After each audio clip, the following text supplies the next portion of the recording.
The founder of Grüns one day drank this green powder, it was probably AG1, and he had one thought: there is no way that I'm keeping this habit past 30 days. Now, 3.5 years later, Unilever handed him a check for 1.2 billion, not for a tech company, not for a software platform, for a gummy bear.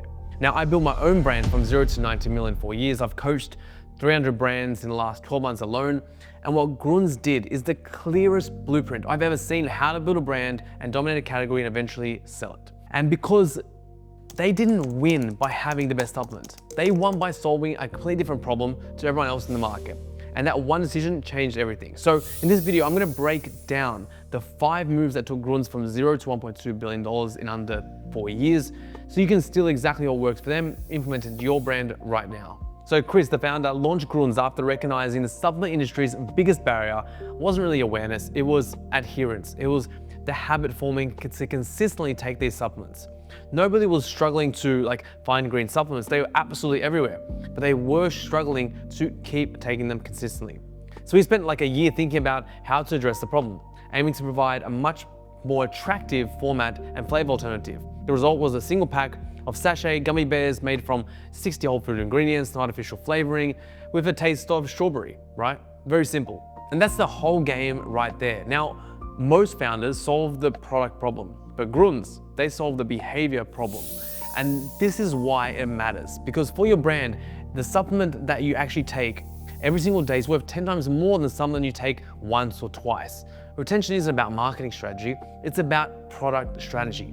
When you engineer consistency into the product itself, every downstream metric gets easier. LTV goes up, repeat rates go down, word of mouth ignites. And with 95% of your customers using the product 4 to 6 times a week, Grüns ships 10 million gummies per day. And that's not a marketing number, that's literally a behavior number. And it's the #1 reason why Unilever wrote a $1.2 billion check, for that reason alone. Hey everyone, it's Matt here, and I want to take a quick second to tell you about Ecom Architects. Now, I have spent over $500,000 on coaching, and I wouldn't have been able to build our brand to $100 million without it. That's why I built Ecom Architects. It's the most comprehensive ecom coaching program and community in the world, where myself and over 15 different mentors and coaches will help you scale your ecom brand so you don't have to make the same mistakes like I did. We'll save you time and money.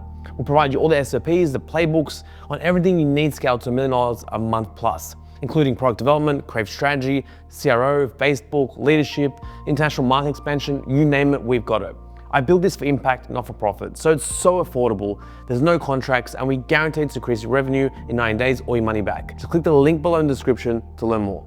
Now the second move was positioning. This is where most brands get lazy. They pick a category and they compete on features.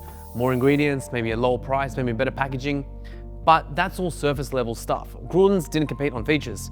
They repositioned the entire category.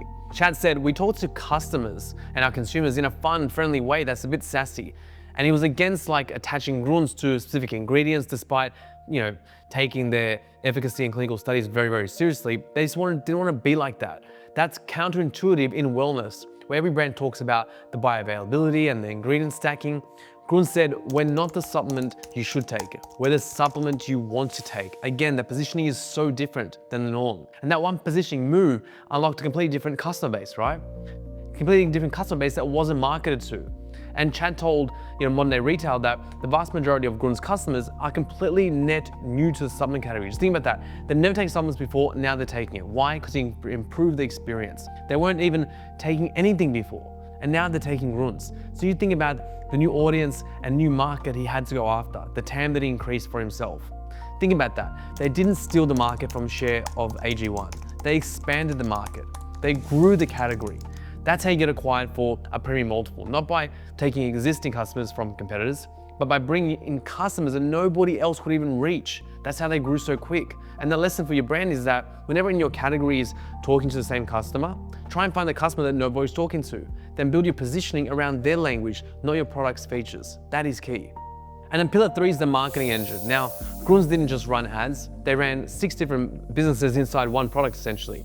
That's how you move so fast that most Shopify founders never really seem to figure out: persona funnels. And here's how most brands run paid traffic, right? They build an ad once, they pick one audience, they run it till it dies, they panic and they start over. But the Grüns CMO, his name was Connor Dolt, is clear about how the brand scales. Consistency first, clever tactics second. Instead of endlessly tweaking ads in isolation, Grüns built like these narrative arcs and rolls them out in coordination with sprints across Meta, TikTok, YouTube, Google, Amazon, and the rest. Their core move, they take a single hero product and they create a new avatar, a new story, a new pain point on the same product. They have 6 avatars, 6 pain points, 6 completely new angles, but all selling the same gummy bear. Because each different message is going to resonate for a different person. I'll give you an example. Here's some 6 angles that it consistently ran at scale. One was general nutritional gaps. You have nutrition gaps and Grüns fills them. Number 2 was gut health, targeting people who have digestive issues looking for a natural solution. Step 3 was weight loss, 6 reasons why Grüns is a must-have on your weight loss journey. Number 4 was AG1 alternative, competitor polarization, 11 ways that Grüns is better than AG1, directly attacking the category leader. Number 5, protein support, reaching the fitness crowd who think protein is all they need. Then you have number 6, GLP-1 users, 7 benefits that GLP-1 users love about Grüns, tapping into the Ozempic way before anyone else saw it coming. You can see it's the same product, but 6 different entry points, 6 different people seeing the ad that felt like it was written especially for them. And they scaled that out with all different creators within these angles. That's what turned this from a campaign into a complete machine. Every angle was tightly matched to a specific persona page, landing page, and customers felt like the product was actually built for them. Grüns tracked everything through Northfeed, monitoring new customer acquisition costs across all channels. And they knew which was generally bringing new customers versus old, which was retargeting what was net new. And with clarity, they were able to scale ad spend because the numbers and metrics worked. And that's how they were able to drive down the acquisition costs while they were scaling. It's not luck. That's what happens when you have clarity in your avatar. It is so sharp that every single person sees the right message at the right time, at the right awareness levels. That's the flywheel that you build that can scale your brand. And the next thing they had specific offers per channel. TikTok had its own offer. Shopify had its own offer, Amazon's own offer, retail their own offer.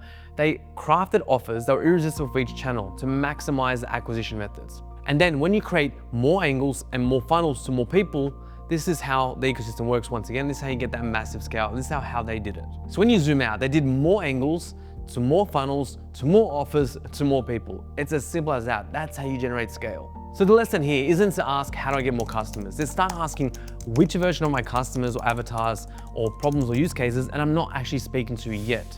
Your product almost certainly solves more than one problem, or has more than one use case, more than one person. So map out the avatars, map out the problems and the use cases and go after them. Build a narrative for each. Send each one to the page that speaks their language, track new customer acquisition costs, not building the ROAS, so you know which ones are actually working. That's the move to let Grüns scale and destroy the competition. Now, pillar number 4 is unit economics. And this part that most people actually skip.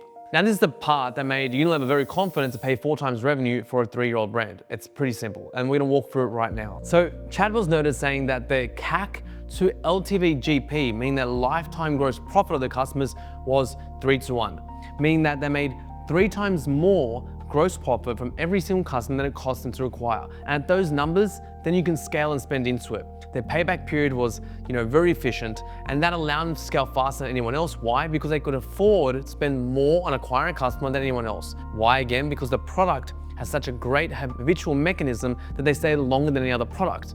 And that's the game they played. That's what happens when you engineer amazing positioning, amazing product. The numbers speak for themselves. You set up the game to essentially win. You can't lose when you can spend more to acquire customers than everyone else. You have such an unfair advantage. And that's what allowed them to scale so fast. That's what allowed them to sell. They had so much confidence in their numbers because the LTV was so efficient compared to the CAC. And when you look at the annual revenue numbers of $300 million with such a massive subscription base, it was so easy for someone to come and buy them because the predictable future revenue was there. The subscription model was there. The stickiness was there. The reviews were there. And that's how you build a business that you want to own. That's how you build a business that wants to be bought. The acquisition multiple wasn't about what Grüns was doing. It was about what Grüns could do with Unilever's distribution and capital behind it even more. That number of CAC to LTV GP is the most critical number in your business. You want to minimize CAC, increase LTV. That's the game you're playing. The more that separation occurs, the higher your business is valued at. And now pillar 5, the last one, the retail play. Now, Grüns did something that most DTC brands are scared to do. They went to retail super early. They went in super fast.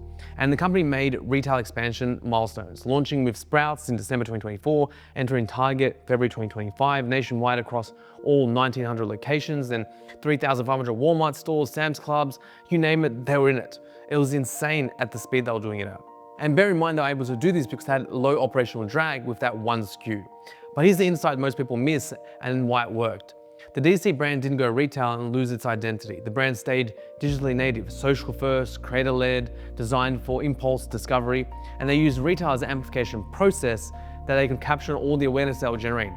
And yes, Grüns is also in Target, but the brand still feels indie, clickable, and they're designed for Instagram. That's the key in building a legacy supplement brand that you can't just replicate. And this is the playbook for a lot of brands. Build the brand online so high that when customers walk into Walmart and see your product, they already trust it. Retail converts, the awareness you've already built, right? You just acquire incremental customers now based on the marketing you're already doing online. That's not a retail strategy, that's an omni-channel flywheel. And that's how you do it. So let's just do a high-level quick recap so you can implement the key points into your brand. Grüns built a $1.2 billion brand in under 4 years, not because they had the best supplement. They built it because they solved a behavioral problem, not a product problem. They positioned against behavior, not ingredients. That was the key. They built multiple narratives on one product, allowing them to create a lot of diverse content. They engineered a subscription model that turned one-time buyers into compounding assets with a very high LTV to CAC ratio of 3:1. And then they moved into retail without losing the D2C soul, without slowing that down their D2C business. Every single one of these moves is available to you to implement into your brand. Now the question isn't whether the playbook works, the question is how you can orchestrate and mold this into your brand. Not everything has to be the same, but there's different parts of this playbook that you can implement. So the question is, which part of this playbook can influence your brand? What are you doing right or wrong? How do you get the maximized valuation for your company? Drop the answers in the comments. I'll read them all. I'll get back to people if they have any questions. I hope this helped. I'll see you guys in the next video.